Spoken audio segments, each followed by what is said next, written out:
Good afternoon and welcome to the broadcast of the Enid City Commission Study Session meeting. Broadcasting live in high definition from the lower level conference room at the City Administration Building located at 401 West Owen K. Garriott. Please stay tuned as Mayor Bill Shuey presides over the meeting.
Let's call the meeting to order. We are all present this evening. Item 2, at the Commissioner's request, discuss any item of concern on the regular session agenda of October 20, 2015. Mayor, just one item. I'm going to request at the appropriate time that we remove item 9 from the consent agenda. I have something I wanted to say about that. Item 9. That's the rolling note. 9.9. Detention. Okay. So make that same request. And you want to discuss it in the city council meeting? Yeah. Okay. Yeah. Anybody else? Item 3, Carl Lake update. Is that Michael? Be sure you're talking to the mic. Yes, sir. Mike. Thank you very much. Okay, we're here for the next installment of the Kaw Lake update. Good. As you know, this is why we're doing it. The things that we'll talk about today is, of course, program management, we talk about that all the time. We'll talk about pipeline, terminal storage, and water treatment plant. This is our basic overall schedule. And we have a detailed schedule here that Michael will help discuss. Thanks, Chris. How's everybody doing? It's good to see you guys again. This is becoming routine. I kind of like that. Hey, Michael, Can you hear me? I can hear you. And I don't expect you to be able to see a whole lot here. That's good. But I do think there was a cue at this point for you to pass out the progress Oh, okay, reports. okay. Get with it, Gerald. Where's your Vanna White? The purpose of this graphic, Commission, is to Thank you. let you guys know that we have a very detailed schedule that we're utilizing to make sure that the program meets its scheduled milestones. And so what we have here reflected are several major pieces of infrastructure that are on the project. And I don't expect you to be able to read any of this or maybe even be able to see some of the colors. But one of the things I wanted to point out, and I'll talk about it in a little bit more detail in a couple slides, is that we have a few bars with regards to the infrastructure pieces that have turned red. And that, as a program manager, that tells me that we've got an issue when something turns red. So this slide is intended to point out that we've got some early warnings that are occurring in the program. I'm going to explain what those warnings are in the next couple of slides. Obviously, it's with regard to schedule, as we mentioned. These schedule pressures are increasing, and they're all tied to critical path items. If you guys will bear with me a little bit and think about a row of dominoes sitting up here on top of this podium. When the first domino falls, the rest of them are going to fall.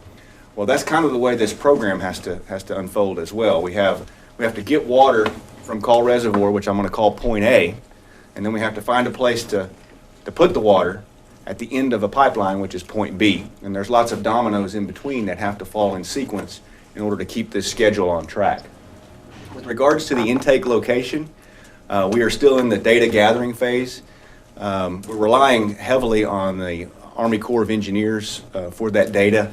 It's been a little bit delayed in getting out. We're expecting that hopefully by Friday of this week, if not early next week. That is kind of holding us up just a little bit. We're also involved in some teaming negotiations with other partner utilities. That's very important in order to determine the actual size of the intake facility, how much, the size of the pumps, the size of the pipe that we end up using at the lake.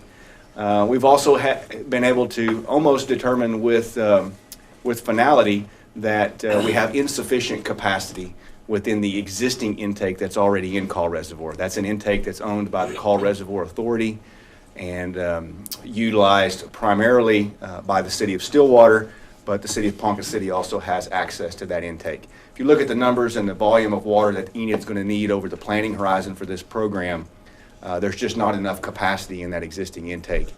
There's also some other potential legal issues and hurdles that would need to be cleared. And it would also only provide you one point of access to the lake that you wouldn't own outright. We're exploring other partnership opportunities, not only in the pipeline, but also in that intake. Your new intake could have some partners associated with it. That might be to your benefit. We're still tracking those issues down. The next issue with regard to schedule is the terminal storage. That's point B in this row of dominoes. That's where the water needs to end up. Remember, we talked about terminal storage a little bit the last time I was here, and I'm going to show some of those slides again later. We need to know where the pipeline terminates at. Reason why this is important is we're looking at corridors, and I'll show you some of those in a minute. And we need to kind of define that arrow between point A and point B and where that's going.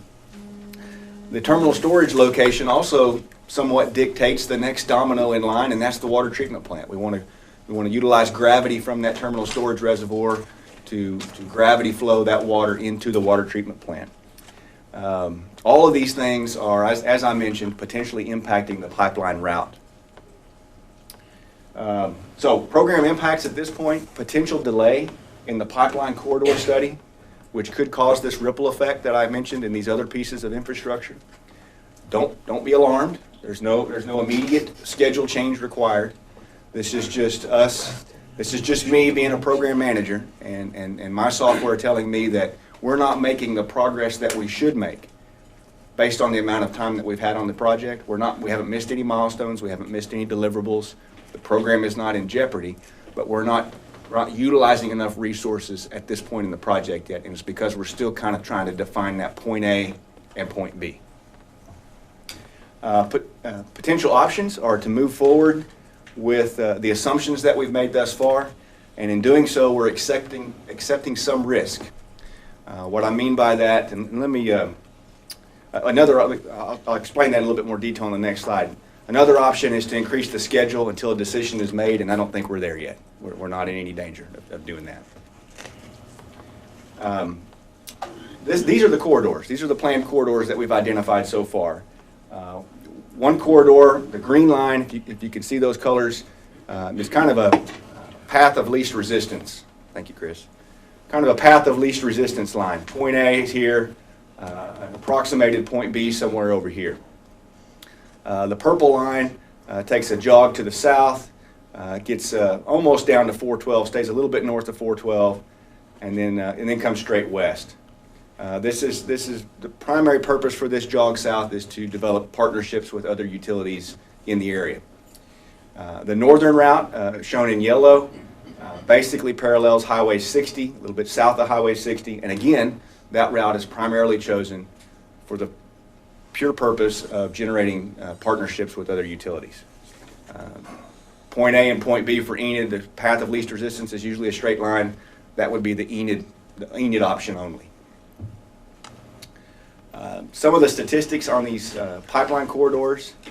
The green one, option 1, path of least resistance option or the cross-country option is about 66 miles in length. The pressure class for that pipe would get up to 300 psi. There are certain areas along that pipeline that would require 300 psi pressure class. An approximate number of landowners affected. This is just based on county research. This is not an actual documented amount, but about 193 landowners would be impacted. There is a tribal impact associated with that option as well. And we don't have a cost estimate yet for that option, but we do know that we want to call that the baseline. We know that's going to be the least expensive option. It's the path of least resistance, the shortest pipeline. So we're going to call that the baseline for at least a couple of more months until we get to that cost estimating point. Option 2, the southern route, again, for the sole purpose of picking up partners along the southern route, translates into about 72 miles of pipeline, operating at as high as 250 psi, pressure class pipe at least. About 194 landowners impacted. Yes, there are tribal impacts associated with that one. And we do know enough about the cost to estimate that this is about a 31% increase in cost compared to the baseline if you went south. Similar stats going north, a little bit longer pipeline, 77 miles. Pressure class of pipe gets up to 300 psi. Approximately 202 landowners impacted. Yes, there are tribal impacts on that one as well. And it's about a 37% increase from the baseline. Just a couple of fun facts to let you know where we're at right now in evaluating these 3 corridors. Now, point B in this line of dominoes, where are we going to put the water? That's the terminal storage reservoir. You guys might remember these slides. This one was the one that you guys, I don't think, were too fond of, the engineered storage concept, which is the original scope of the project, or the integrated community water feature. With that, I'm going to turn it over to Chris to talk about some environmental studies that have been done on the potential location.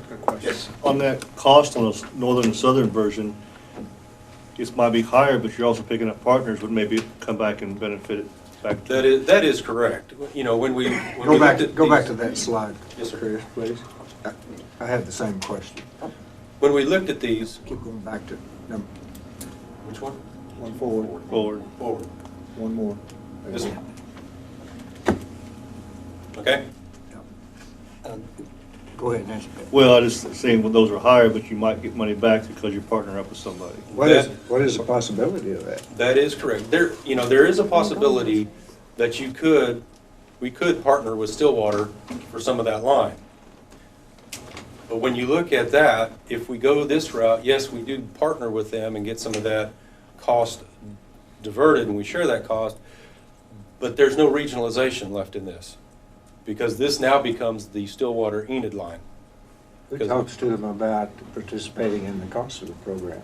Oh, that's something that Gerald and I will do, and then as we go along, we'll bring it in front of you at a study session and work through it. Well, Chris, just clarify, on the southern route, why you're saying that makes it just an Enid pipeline is because the communities we're talking to are further away, so their cost to connect might Yeah. make it not feasible for them to do that. Correct. Is You that gotta remember, right? we're talking about pumping raw water, raw surface water. So the communities along the way will have to transition, either already have surface water treatment or transition to them. Blackwell has surface water treatment. Tonkawa and Blackwell have been working together and trying to figure out how to solve their problem. And they've talked to these guys up here at Newkirk. And we've gotten positive response from Deer Creek Medford. I'm not sure that they are of the size and have the resources to actually pull together something in today's environment. But with the technology advances that we're seeing in oil and gas on reuse of water and how to treat water, I expect those costs to start to come down. I think you ought to give them the opportunity to participate. I don't necessarily disagree. I'm not ready to make a recommendation to this body I hear you. to make a decision. A lot of oil and gas wells up there too. That is true. Does that answer your questions?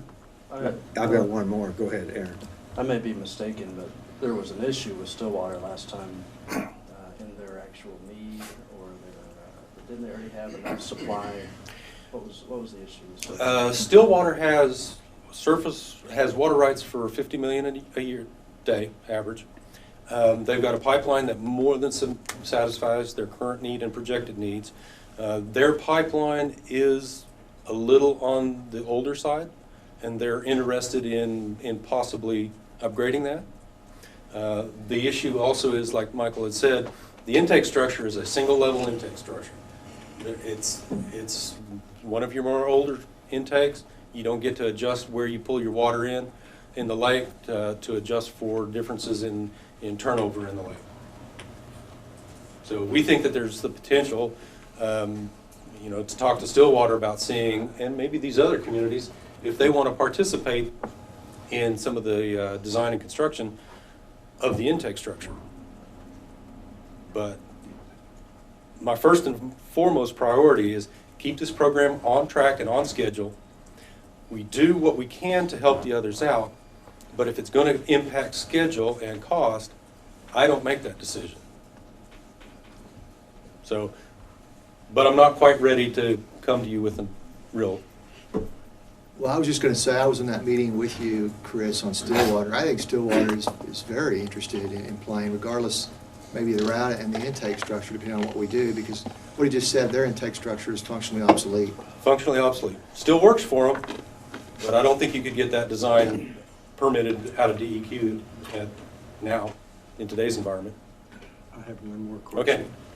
Michael, have you looked at bringing the southern line or the northern line down the right-of-way of Highway 60 or the right-of-way of 412, like we did on 412 going from Cleo Springs to Enid? That's all in the right-of-way for 30 miles. And that ought to be, Property owners, if you will. that ought to be less expensive as far as right-of-ways, because that's owned by the state of Oklahoma and not, And you're correct. not the farmer. You're correct. I do think it would be less expensive today. We talked to ODOT about that already. Potential problems with that, or if ODOT ever wanted to do anything with that highway, you would be responsible for moving your pipeline. So that's when they would hit you for some cost. It still could be less expensive. What we've done here is a corridor study, not an alignment study. We've taken about a quarter-mile swath and looked at all the things that could be potential hurdles and therefore translate into cost, and tried to put the pipeline in the least cost area while still serving a northern region and serving Stillwater to the south. I'll just talk about the north one on Highway 60. What you can't see on this graphic is a lot of tributaries that are feeding this creek running through right there. Every time we come to one of those tributaries, we have an environmental impact potentially, and we have an additional pipeline cost.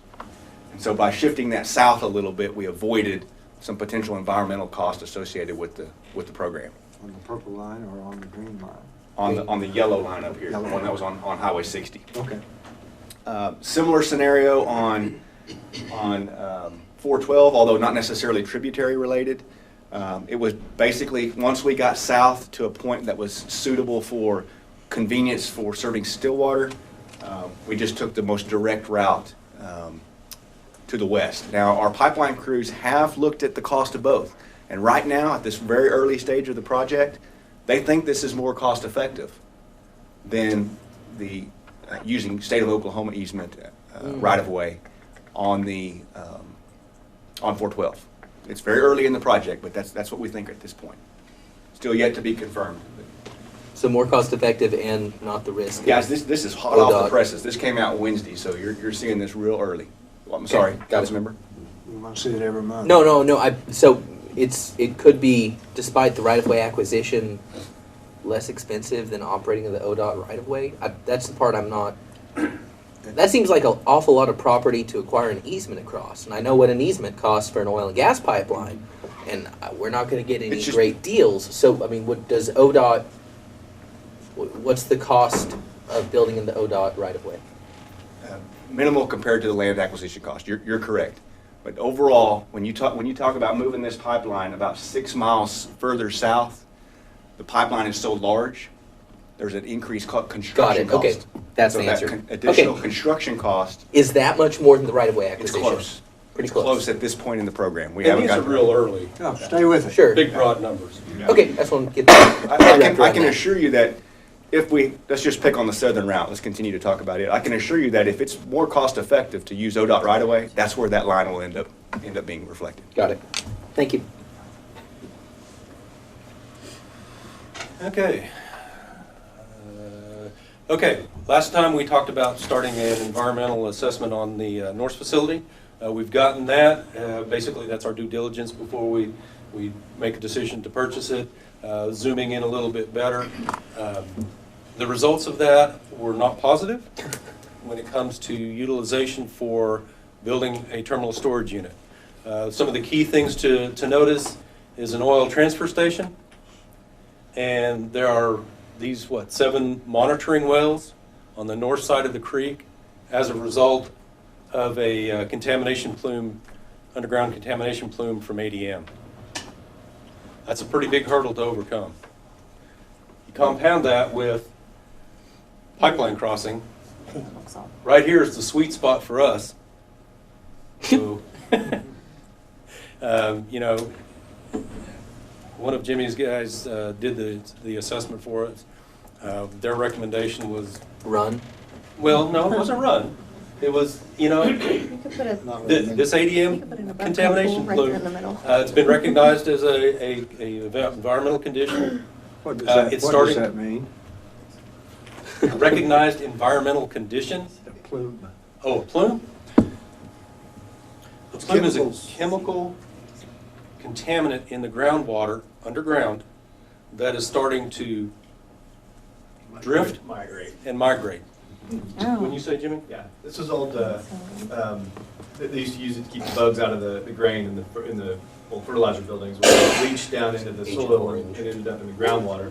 The groundwater's migrating to the east, so this property Going down here. down gradient, This chemical is going with it. the chemicals going with it. You'd almost like you'd had trouble with refinery too. Yes. It was there, but it didn't reach to the level of concern in my books on the north side of the creek, because most of it was south and further east. It made the building sites a little more edgy. Are you still looking at 25 to 40 acres Yes. out of 480? It's our Yes. recommendation that this site is not appropriate for a terminal storage reservoir. That's a good idea. Somewhere else? That's kind of what we're going to do. So just a real quick reminder from our last meeting, a terminal storage reservoir, TSR, is comprised of emergency storage volume, equalization storage volume, and ancillary storage volume. Equalization storage can be physically separate from these other two storages. It's convenient if it's located adjacent to those other storage components, but it doesn't have to be.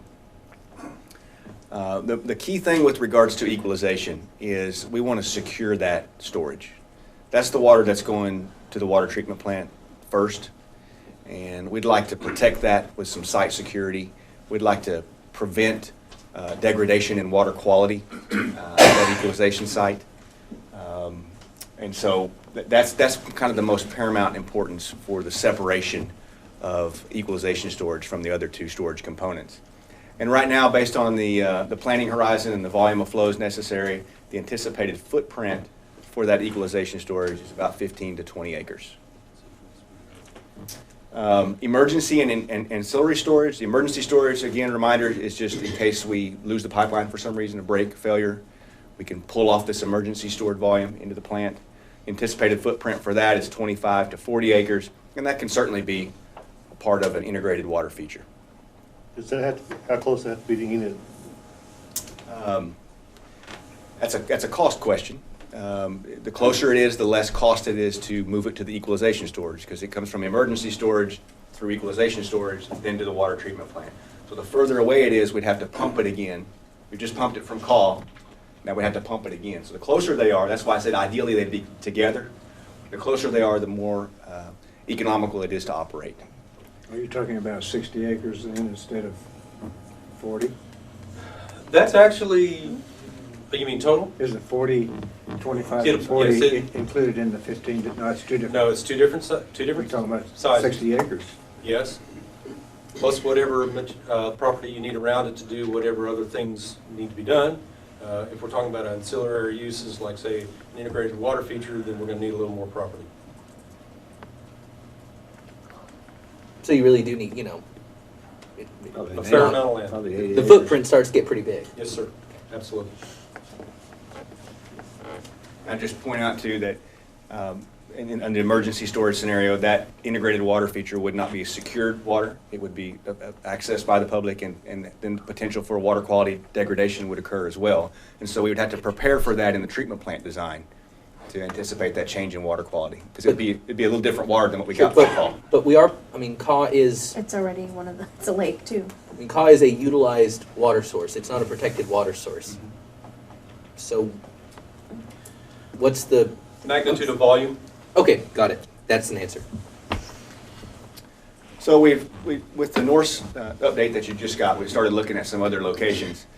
And just purely from a topography standpoint, okay? Where would we want to put this thing? Remember, we want to try to gravity flow through the water treatment plant.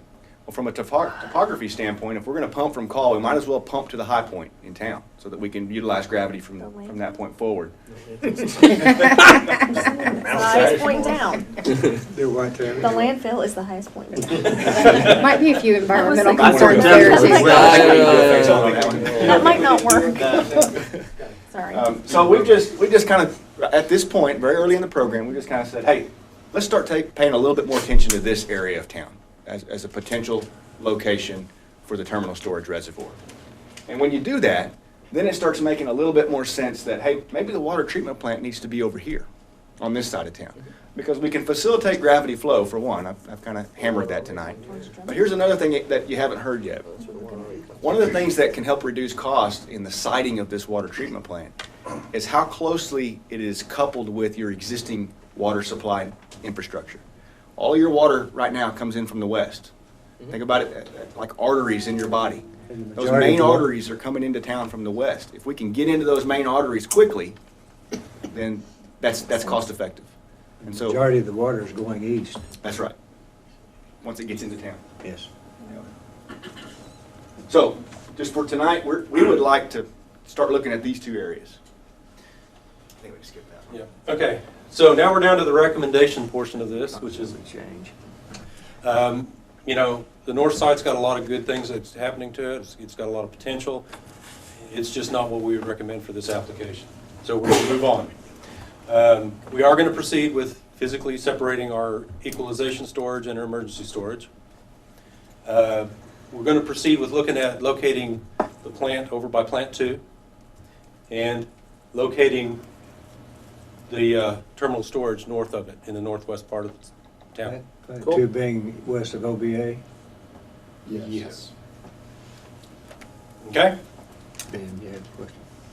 Sir, as you Plaintiff move Finn. forward with the final site selection, Mm-hmm. those are both under the T38 pattern, and water attracts birds. So I would like to get somebody from Vance Safety Absolutely. involved in the final location decision. Absolutely. Yep. We're aware of that, and we have aviation engineers, airport designers on our team looking at that issue, of course, as well. Thanks. Welcome your input. That's all we have for this subject. Anyone else? Comments? Yeah, I think you should send that environmental to the Office of Land Management of the state. That ought to drop the price of that property by about half. Or You more. might still want it for something, just not for a water storage. Good point. All of a sudden went on clearance. Yeah, It's yeah. just to this for now. That $3 million they want's not Just looking gotta so use good right by now. No, but maybe we need to do some driving the price down. We're ready to move on to item 4, comprehensive plan review of regional retail destinations. Thank you, Mayor. Chris. I have a PowerPoint to share with you, and Dana's bringing it up for me. Thanks, Dana. Yeah, well, he brings it up, Chris. Yes. Commissioners, remember, we passed the comp plan in early September, I believe it was, and one of the questions, one of the guidance report that you had given me was we need to keep moving on this thing. So this is a step in the right direction. We're eventually going to talk to you about all the big ideas and what specifically action items are fleshed out, and that's what Chris is doing tonight with the first big idea, which we've selected as regional West area retail. We did. Thank you, Gerald. These are the 6 big ideas. You're very familiar with those. We selected the regional retail for tonight's discussion, and these come right out of the comprehensive plan that we just approved. There are 7 strategic initiatives with 23 recommendations, and my staff and I looked at those 23 recommendations, and we came up with these categories. They fit either we're creating a partnership, marketing, policy, ordinances, and budget. And everything above budget, I think, is a priority 1 that we need to be working on as soon as possible. The reason I don't believe in budget, because that impacts dollars that you want to spend, and I will show you in the presentation that that's more of a time or a priority to be determined, and things that you'll probably be looking at in your next budget cycle. One of the recommendations is just to identify development partners with capacity, and you're doing that already. You're working with Oakwood Mall. You've been working with Hunt Properties on several projects. The one most recent is there at the courts that you're working on. Windland Apartments, you've worked with them on that, on the rezoning. Update on that, the Planning Commission approved a lot split that made that property into 2 pieces. So that's something that we can start working on. One of the suggestions in the comp plan is creating a business community of businesses on West Garrett, and that's something the commission can decide if it wants to do. Marketing is, in this area of our town, we want to encourage more entertainment, cultural, and recreation. I know a movie theater would be a good example of creating that activity, as well as other amenities. And we identified the Garrett business community as a partner there, retail attractions, and ERDA as well. There may be others. These are what we're putting out there for consideration at this time. There are 9 policy recommendations, and policies are those things where you can write may and should, and when you do ordinances, then it comes in and it's more shall and must type language. But a policy could be to prioritize development in existing service areas, and what that means is where you have your existing infrastructure, road, water, sewer, and stormwater assets. Regulate development to prevent unplanned growth, so that there's not a negative impact upon your infrastructure. You want to kind of look to do something in that area. Initiate a design development review process. I don't know if that's something the commission wants, but that's what your plan is recommending. You may take on that task, or you may appoint a board or a committee that did that for you. It may be the West Garrett business community that does that, but there's plenty of option to bring other people into the process. Link development incentives to community goals. So when you incentivize a project, make sure that those are achieving your goals. Create an entity to manage the redevelopment along West Garrett. The plan suggests a nonprofit business improvement district. And, we would yield to the direction of the city commission if you want to pursue that. But real, on that issue, Yes, sir. we talked a lot during these planning sessions about kind of generally about a business improvement district and how that can theoretically provide some benefit. Talk to me about what that would mean in practice if we implemented a business improvement district for West Area. What does that mean in terms of actually doing things, not the, oh, it can help us? If you designate that as an area of incentive, that's where you would bring your tools that you're very familiar with, your TIFs, your sales tax rebates, all of those types of programs that you've worked with. If you locate in this area, we will incentivize you to whatever point the commission negotiates with that particular business. So it's kind of our, I mean, it seems to be that's already what we're doing, Yes. but is that just a matter of picking a policy and putting it forth ahead of time? Right. That way, when development comes to you, you already have your policy in place. That's why I think these are priority ones, to get those established. And you're doing these already. Your other designated area in the plan was downtown for incentives. Good question. Okay, thank you. Next one is, the top one, you're very familiar with these tools. These are your TIFs, your sales tax rebates. All your creativity that you're doing to make deals happen, you're already on that. Number two, this is little areas in your West Garriott smile, if you will. There could be some tracks that are not as well organized as they could be, and the plan suggests that we look at making those into a grid for the simplification of starting small developments that lead to bigger ones. Explore developing and redeveloping around existing assets. That's kind of a duplication. Again, that's just more about where your infrastructure is. Identify formats that are underperforming and repurposing. You're doing that. You're working hand in hand with, we had the Homeland building was underperforming, vacant. You now have taken care of that. The Lahoma Courts, you're working there. You're working with the mall. The comp plan identified those. These now get into ordinances. Top one there is write an ordinance that ensures new development pays its own way. So when development wants to occur, the private sector, the market, if you will, says we want to do something outside of these two designated areas, then I would be responsible as the developer to mitigate any impact to road, water, sewer, storm detention facilities that my project may have. Does that make sense? That's kind of, stop me if there's a question. Improve standards for landscaping, things that would improve the appearance of the streetscape, and this is just simply an example of that. What that could take in the form of an ordinance is simply an overlay zone.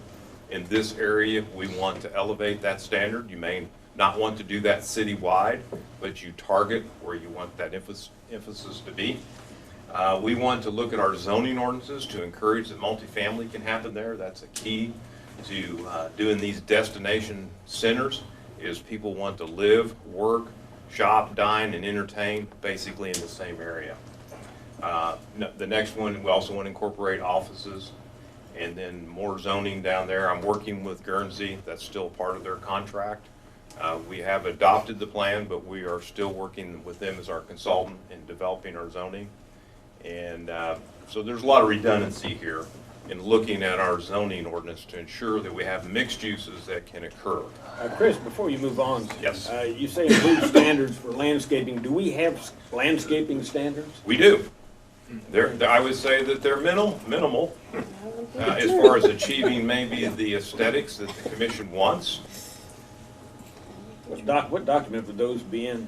They are in our zoning ordinance. They fall under our site plan requirements. Let me just give you one of them. The ordinance requires that 5% of the site be landscaped. So that's not very much.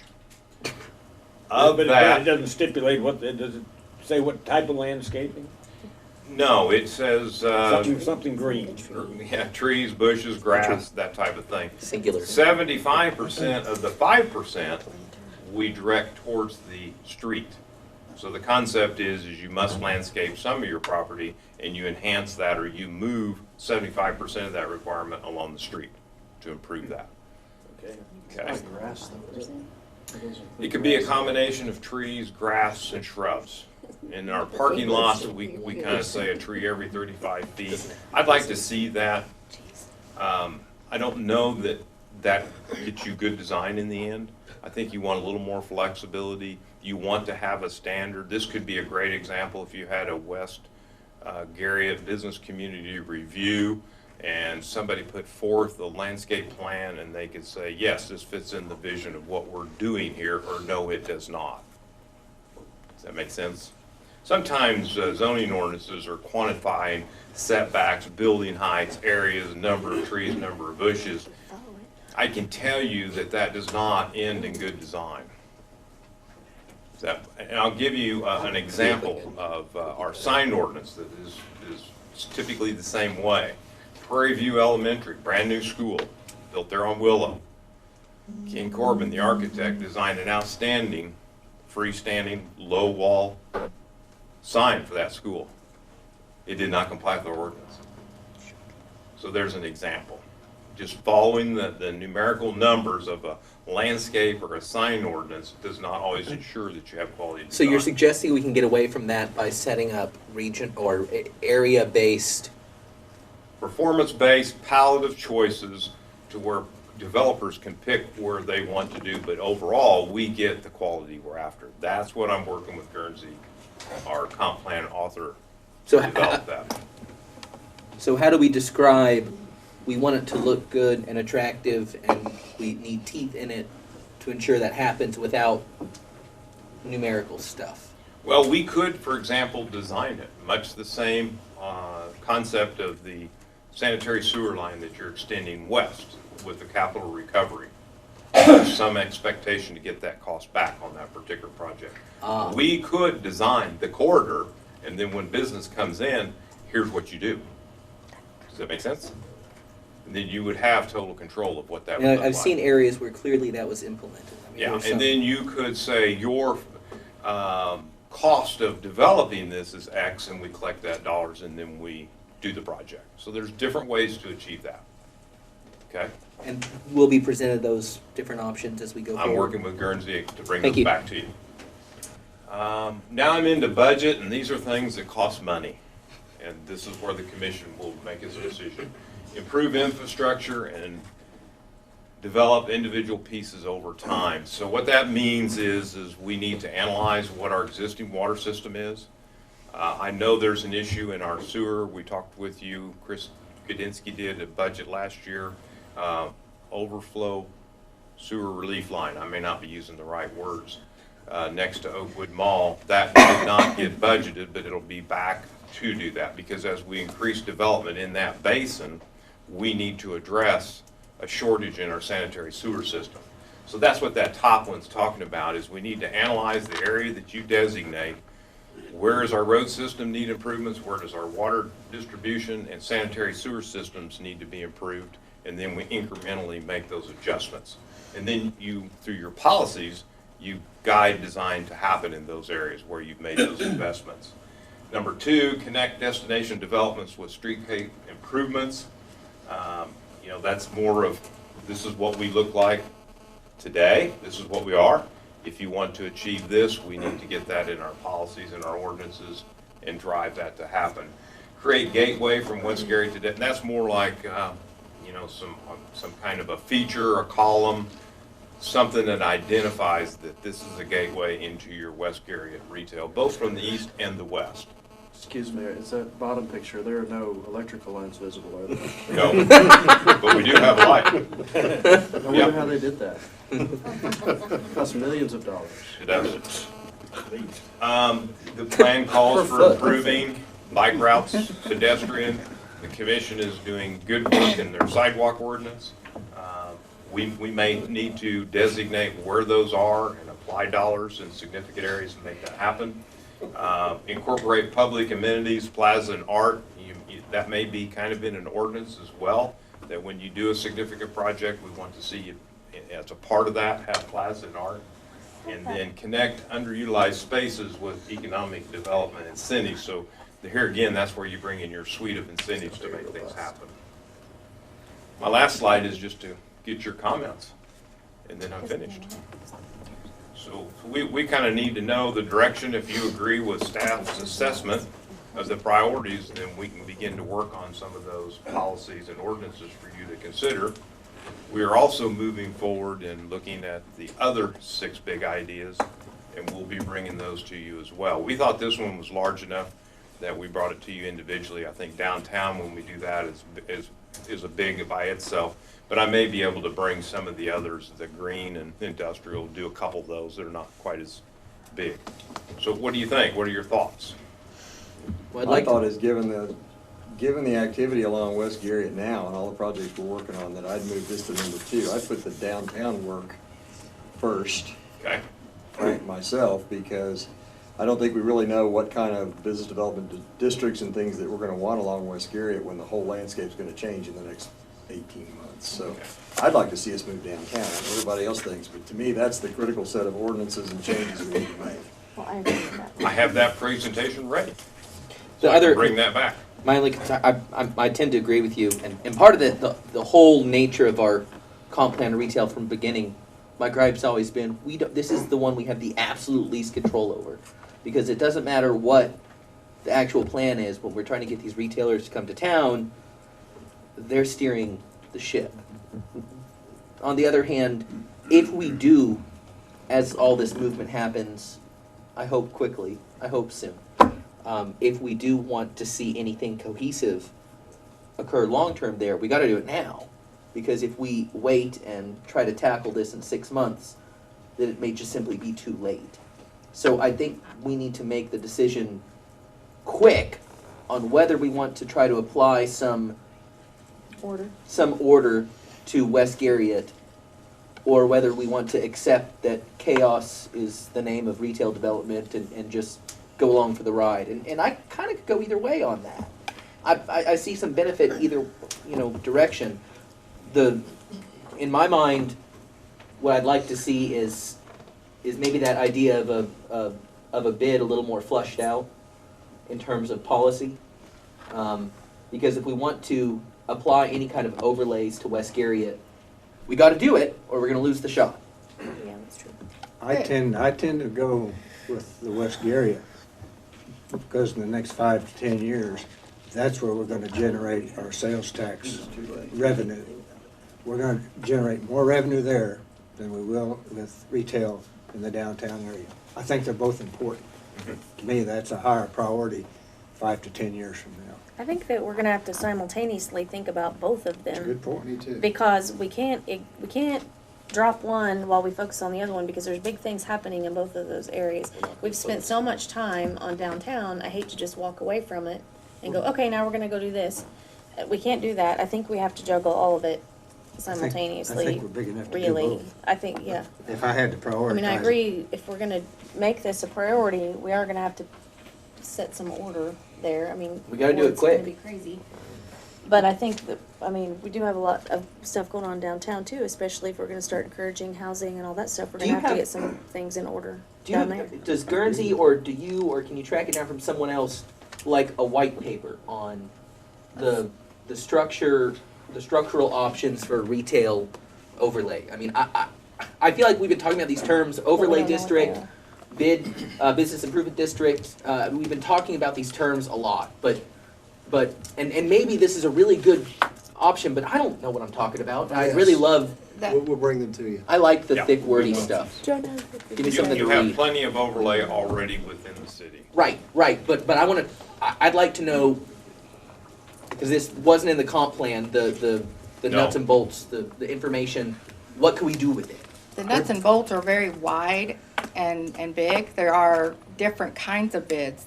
And I think that the stores themselves, you have to have a percentage of them agree to be a part of it, and the city approves it. Is that not right? No, not on an overlay. We just go through the On a public bid. notification. On a business improvement district, yes. But I'm Yes, talking if we're about an actually- overlay yeah. zoning that says these are the standards we're gonna require in this area. Okay. That's passing a zoning. So there are layers of it that we don't really see the whole picture. And also, they can do a bid, they can ask to be in a bid Right. on their own without us asking them to. if they got together and said, we would like to form a bid on the West Garrett area, and they could ask to increase a half a cent or something that goes into this bid in order to bury the streetlights or whatever. I mean, I don't know, whatever they would chose to do. Well, the streetlights being buried wouldn't help us much. No. Underground. Underground lines. You're right, I messed that up. Really cool. Okay, well, if you could bring us back to Start our more, own trend. Gerald, you could give us some more information on what it means in terms of implementation. I think we have to make some decision relatively quickly. And maybe it's just accept the chaos, but I want to know what the tools really are, because the word bid and the word business overlay has been thrown around a lot, but I want the details. Chris is your taking notes definition? for us right now. and Cool. We're planning out study sessions for several. I have one other question. What is your definition of doing it quick? 1, 2, 3, 5 years? Boy, 6 months. I mean, I think I have hopes, whether they're realistic or not is yet to be determined. But I have hopes that West Garrett is going to change dramatically very quickly. So waiting 2 years, it's done. We've lost the shot. I hope we have dirt moved out there long before then.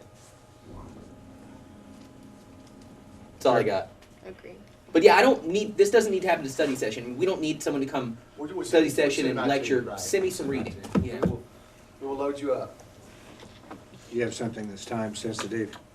I'd like to talk the BMX track, and then I'd like to skip the Rolling Oaks thing and try to get to the ordinances. Because we can talk the Rolling Oaks thing upstairs, there's an action item, 9.9, it's been mentioned already. So, if you're ready, Mayor, let's go ahead and talk about the BMX track. I want to just open it up. When I say local government can't solve all our problems, what I mean is we need help. And this is a perfect example of where we're getting help from citizens in the community that have identified a need for exactly what you have articulated that we want in this community, which is youth sports activities. We don't have this current youth sport activity. Dr. Van Hooser brought this to us and introduced me to Kevin Seeley. And Kevin, why don't you come on up, and Jessica too. We've been talking with Kevin and Jessica now for some time. Kevin works over at Integris, and actually Jessica's working on her degree and is the project manager on this and doing a fantastic job. So the two of them are going to do the presentation. But I want to talk about, we've talked about this for a while, and what we're trying to do is find a location in one of the major parks that enables this activity. We started out, we pretty much looked at all three of the major parks. We started out looking at Crossland. There's been some issues with Crossland. There's been problems with citing the location. There's problems, conflicts with baseball, et cetera. So we moved to Meadow Lake. There's been some issues with Meadow Lake. We've looked at Government Springs South. There's obviously some issues with Government Springs South. I think the option that we're talking about today that we're going to tell you about is a viable option in Meadow Lake. And so let's just let them get started. Go ahead, guys. Perfect. Kevin and Jessica. Thanks so much. Kevin, be sure and use the microphone. I will. Oh, and the right button is the clicker. All right, perfect. I just want to just quickly say hello. Thank you for having us. Just want to talk about bicycles and kids for a few minutes. Introduce you to what bicycle motocross is, or BMX is, and explore how we can partner together, like Gerald said, to bring a new activity in for the youth. As you may or may not know, BMX does stand for bicycle motocross, and it's been around since 1977. It's under the American Bicycle Association USA. BMX sanctions over 350 tracks and over 60,000 members across the U.S. and Canada. A couple of the points that will be made in Jessica's presentation here, just for your information to consider about what this means for the kids, and what we can do to get the kids outside, get some fresh air, get some good sport activity for them. But thank you very much for having us, and here's Jessica. Hi. I didn't ask if we have audio. Do we have audio? So if I press play, I have a video here, and it has audio. We do. We do? Okay. Where's the audio? You can just sing along if you want to. Okay. Well, it's basically describing, this is a good visual for you. I think he's going to try to catch it. Okay. I won't, you tell me when to touch the button. There we go. I just wanted to provide you a quick overview before we actually get into the nitty-gritty of the presentation, so you can kind of see what we're talking about. BMX isn't really popular in this area, but I think it could be. Start BMX racing today. You don't need to be an expert to compete in BMX racing. The ABA offers classes for 5-year-olds all the way to 60 and older. Beginners always race other beginners, then advance to intermediate, expert, and even pro. BMX racing is the only action sport in the Olympic Games. For more information on BMX racing or to find a track near you, visit us on the web or call. Okay, so that's what it looks like. Most people want to know what BMX is. USA BMX was formed by the American Bicycle Association in the 70s, as Kevin pointed out. It was a sport created by kids. It is now an Olympic sport, official in Beijing many years ago, 7 years ago. As I said, it's a sport created by kids. They were emulating the motocross heroes in the 70s. There's no motors involved. The only requirements are helmets, bikes, and long sleeve shirts and pants, which is fairly reasonable. Races are called motos. Enid would more than likely focus on the single point races at this point. And what I mean by points is anytime a race is completed, the rider earns a point, and whomever gets the most points at the end of the BMX season, which goes from January 15th through December 15th, so it's a year-round sport, they would push on to regional, state, or possibly national races, or maybe even the Olympics. USA BMX memberships are cost efficient, with the most being $100 per year. You have to be a member in order to obtain your points. But you don't have to be a member just to ride at our track. We don't want that. We want anybody to be able to come out and ride. And if they are interested and serious enough about the sport, then they certainly have the ability to obtain membership and go on to compete however they'd like. BMX is for any gender, boys, girls, of any age. As they said in the video, it starts as young as 5. I met a 67-year-old who used to do BMX 10 years ago. If you can believe that, I couldn't. He showed me pictures. By the numbers, the average age for BMX participants is 13, and it is mostly composited of males. As far as spectators, there's a 3-to-1 spectator to rider ratio, with the average age being 34. This is a great family sport. It's a great sport for the middle school age boys. We all know them. BMX racers are trendsetters, they're loyal, and they require participation from the entire family. These are all the sanctioned tracks located in North America. Enid will be number 374. I will go further into detail of what sanctioning means. But as you can see, most of them are on the coast, so it'd be nice to have another one here in the mid-region. The sanctioned tracks in Oklahoma include Sand Springs, Yukon, and Miami. As of August, there was a proposal to move the BMX headquarters to Tulsa. This is the rendering here. I looked for updates, and their next meeting is November 3rd, I believe, to see how this proposal was going. But this is going to be an Olympic caliber training center.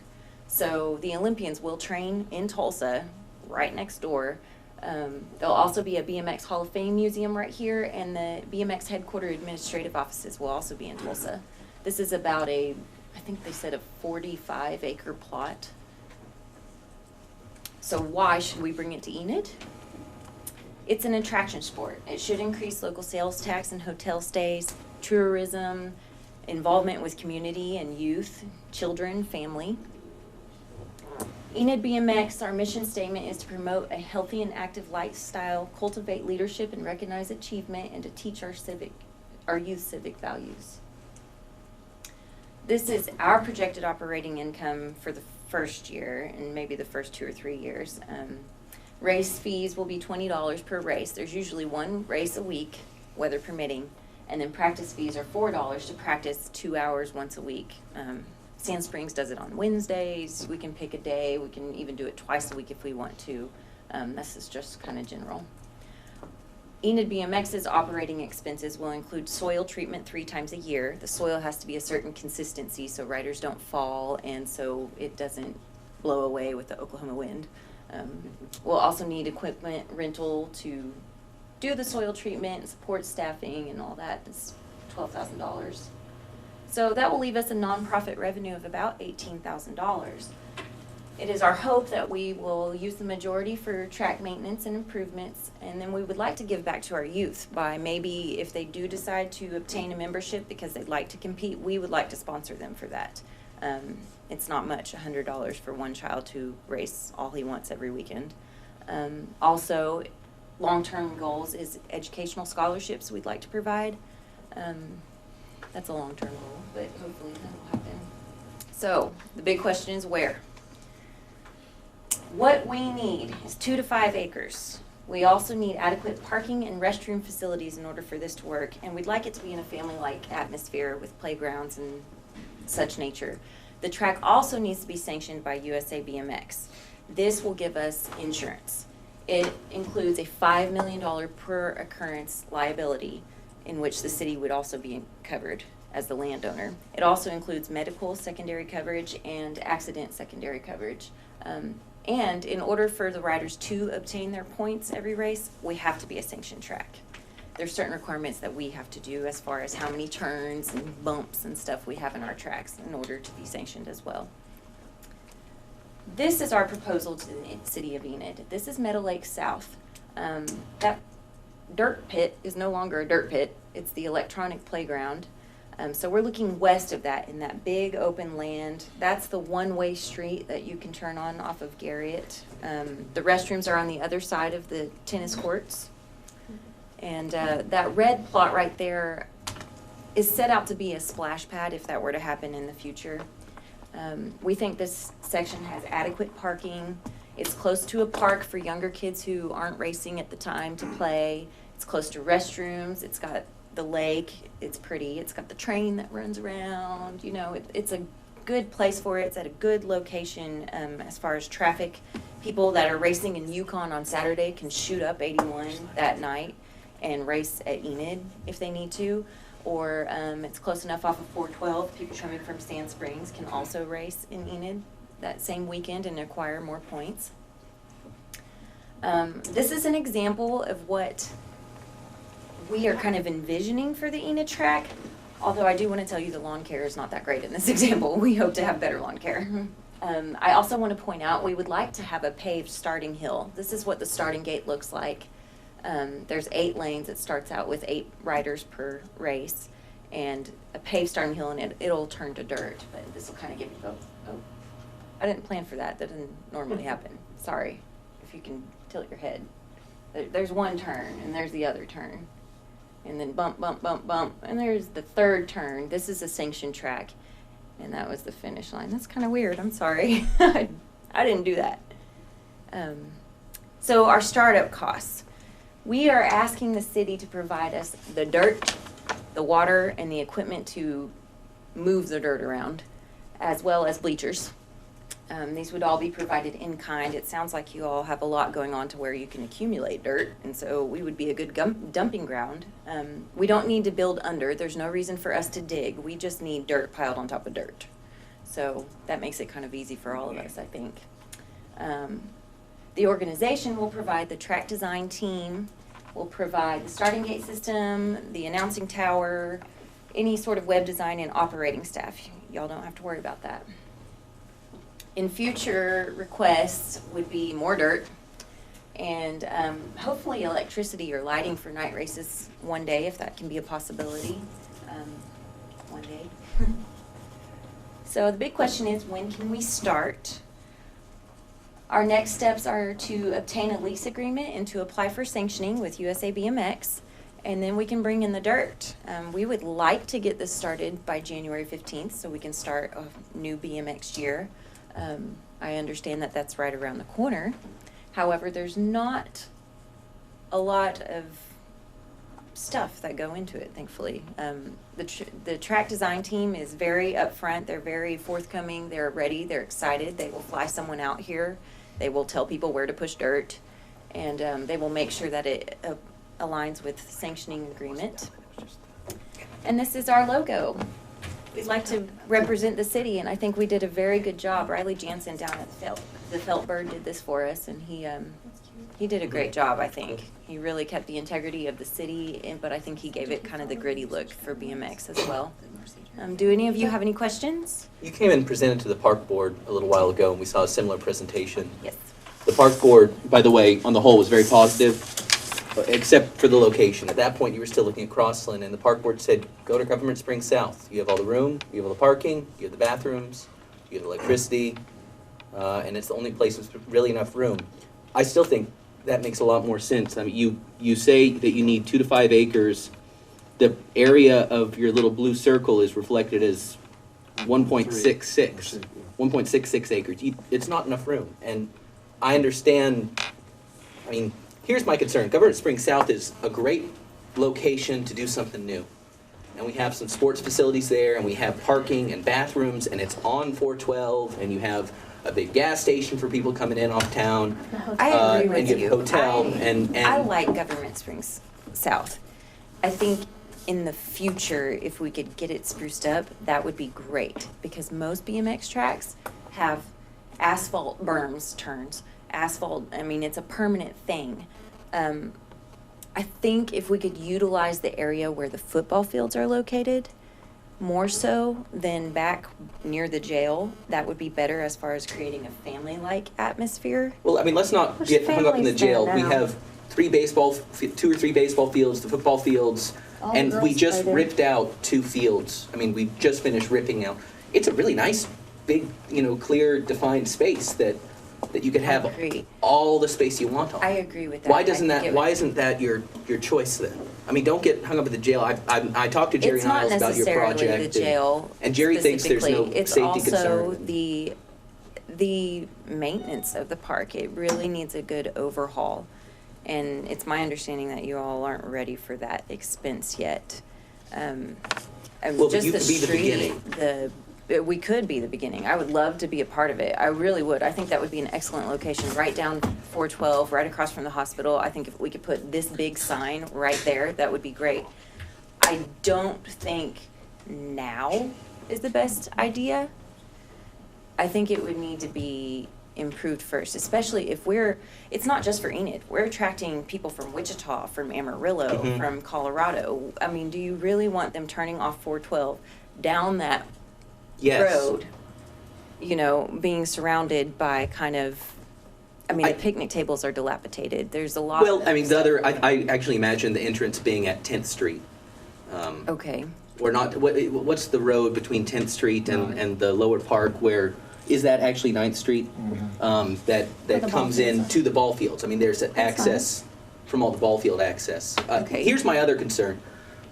That's not enough room at Meadow Lake. I mean, that's Half the room. yeah, I mean, that's half the room, and you're I taking think the it's- entire half of Meadow Lake. Can you get sanctioned? There's not- really not that much parking in We that. can get Yeah. sanctioned. The 2 to 5 acres would be inclusive of parking and facilities. There's not that much parking at Meadow Lake. Yeah, I mean, you have no parking for pull-through Really trailers. little amount of parking at Meadow Lake. Well, there's quite a bit of parking there by the pavilion. I mean, I don't know how many spaces there There are is. compared to Government Springs. Oh, sure, down there at the end. No, Here's- that's right, that's Here's the right. basic challenge that I saw as we were looking at Government Springs. Where would you put it? Where the fields used to There's be. no dirt that we own, unless we're talking about moving the football fields or something, which we have no place to move them to. No, where the 2 fields we just ripped up. We own all Okay, that. Right, and we did look at that back there. That's built on a landfill, and we hear constant But it's okay issues. for 4-year-old girls to play softball on the landfill. Well, I We mean, can't ride bicycles on it? but we're gonna pile a bunch of I mean, dirt that's- on it. Yeah, I'm fine with. Seems crazy to me to what- say what that's we're okay trying- for what little we're girls trying to play do, softball guys, there, is- but we can't ride bicycles on it. What we're trying to do is nail down a location, and we're fine at looking at Government Springs South, but I think what they're trying to bring, what I'm trying to Mhm. say is that there's probably gonna need to be some additional improvements. So, Well, my But that's been question- needed all along. you're right, and so our problem is where the resources gonna come from. Well, my question about the Meadow Lake location is, wouldn't it have to be fenced? It does not require fencing. Huh. Well, how do you I don't control know if you access? saw. You don't necessarily need to control access 24/7. It's a controlled access during race days. But it looks to me like that even, How do you like I keep- say, as small and narrow as that area is, it looks like you'd have people flying off into the road and everything else. I don't know, it looks to me like, if I was gonna build it, I think I'd wanna have it fenced. Yeah. David has a question.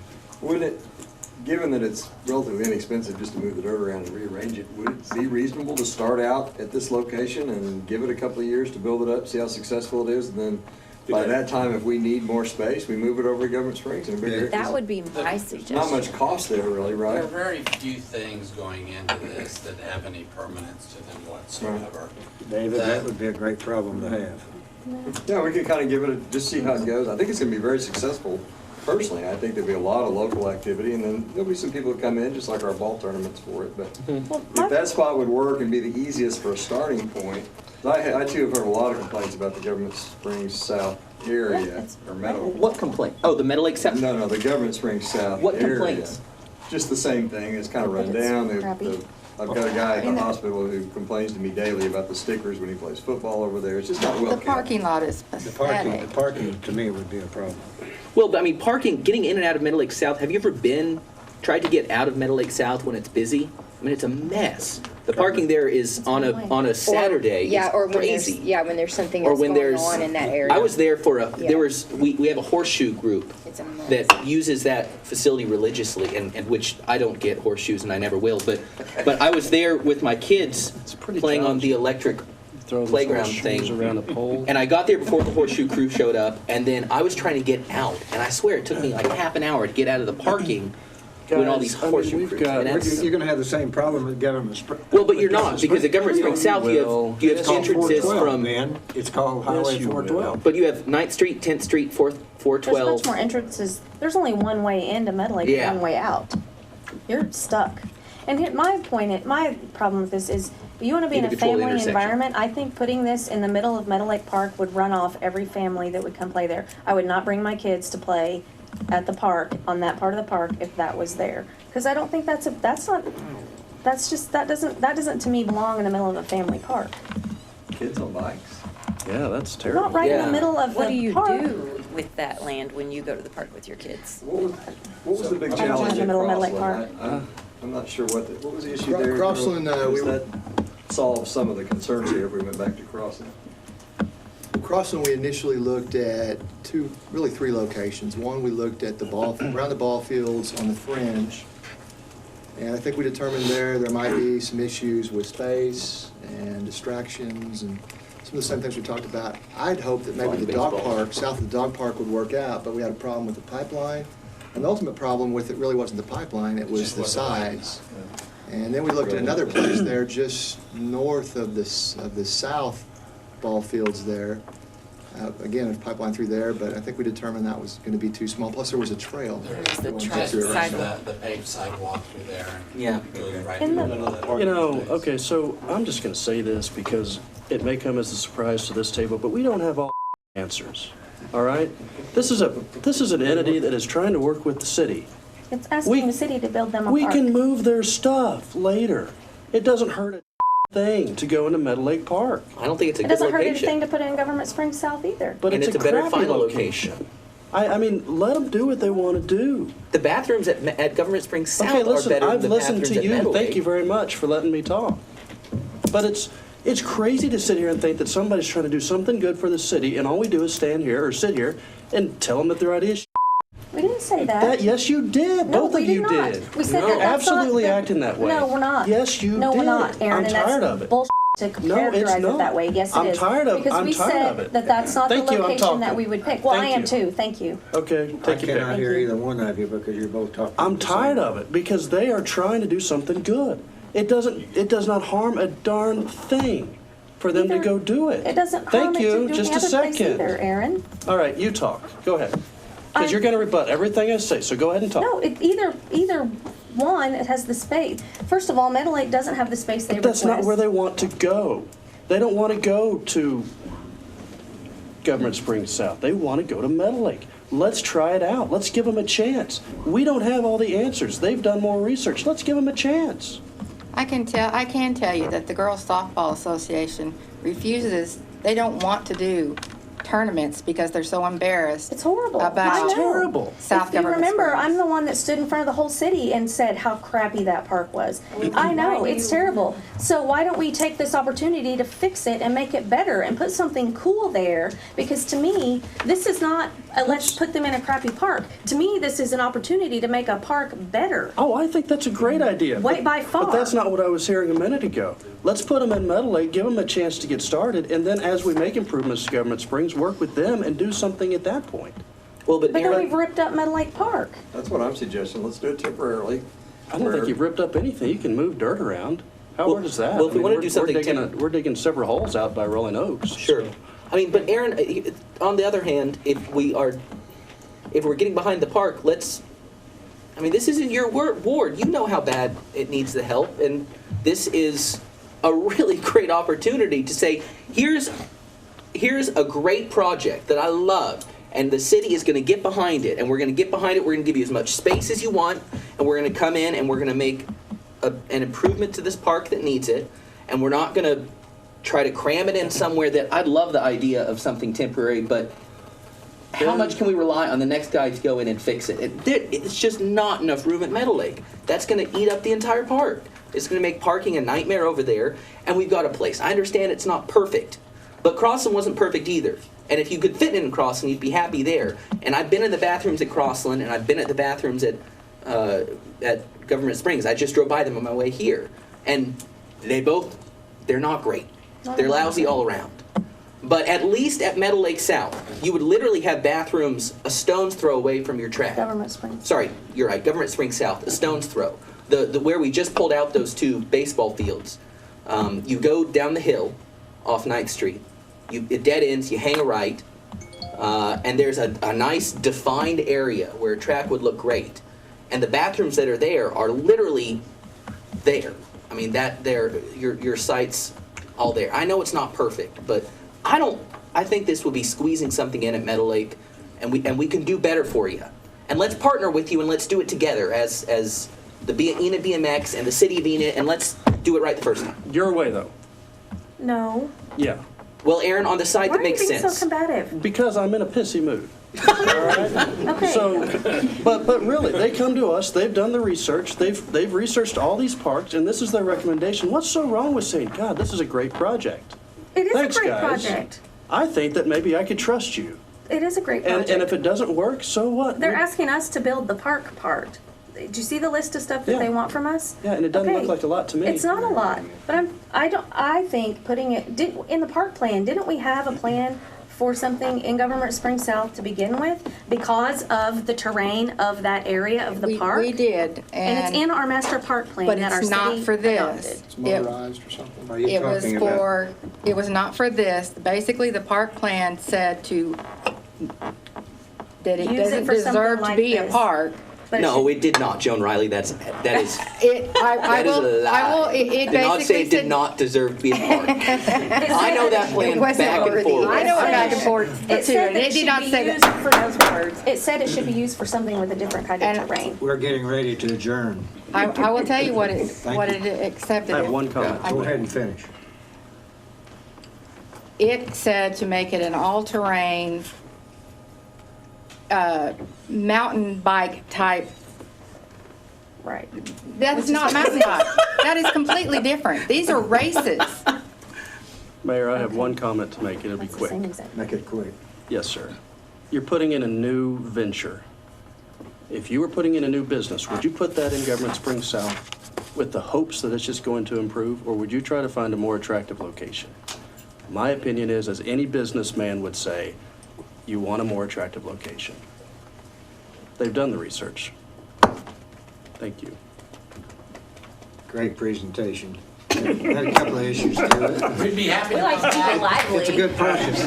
If I may, I mean, I think that unanimously here and elsewhere, we've had such great support. I just want to be appreciative. We really have. I mean, the passion in this room is evidence that there's a lot of support for this. And I think that the trick is to find a nice location that works for everybody. And I think we can do that. Yep. Stay with it. Thank you for your time, sir. Thank you very much. We will adjourn and meet upstairs at 6:30. have this feeling we're gonna have a long weekend session. Good job, guys. And it actually, I think what it Thank actually you for said was, joining us for the Enid City Commission study session. If you have any questions or comments, visit our website at enid.org.